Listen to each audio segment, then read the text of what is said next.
Okay, then we'll start our class. Good evening, everyone. So,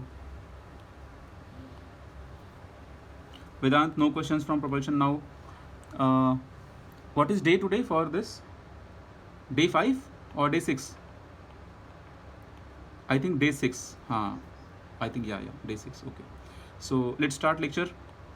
So, in last class, we saw about downwash and how the downwash is coming into picture. And in last class, I was only focusing on the trailing part of the wing.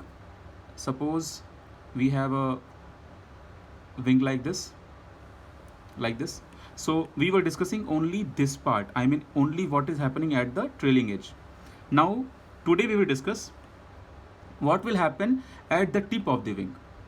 So at the lowest point, I mean at the lower surface of the wing, lower surface I'm talking, we have more pressure, upper surface we have less pressure, and side by side we have you can say minimum pressure, optimum pressure, which is more than this and which is less than the lower surface.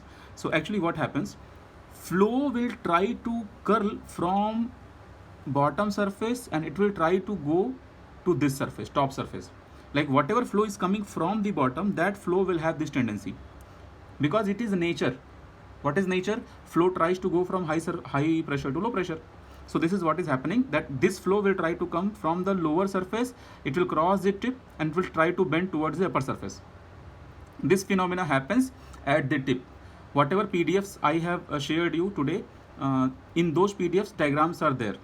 So now see, when this kind of flow will come, so this flow will disturb this incoming flow. The way trailing edge flows are affecting the incoming flow, in same way these tip vortices, you can say this tip vortices. Why? Because it is coming at the tip, and these vortices, what will you say? Trailing edge vortices.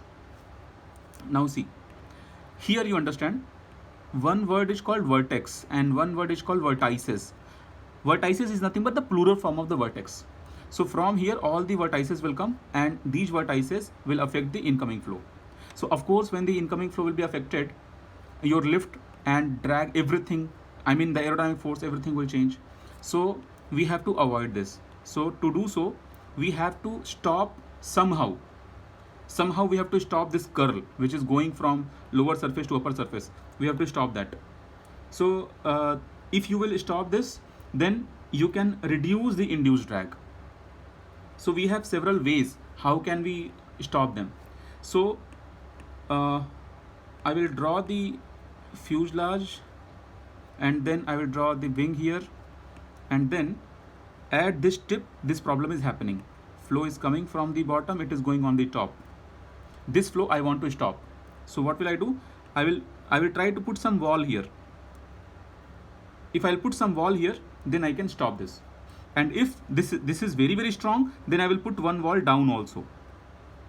Okay, so these are the ways we can stop this kind of flow. So I'm saying the wall, but actually they have technical names.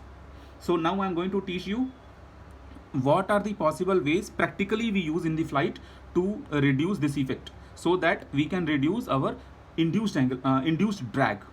Okay, so let's talk about all of them.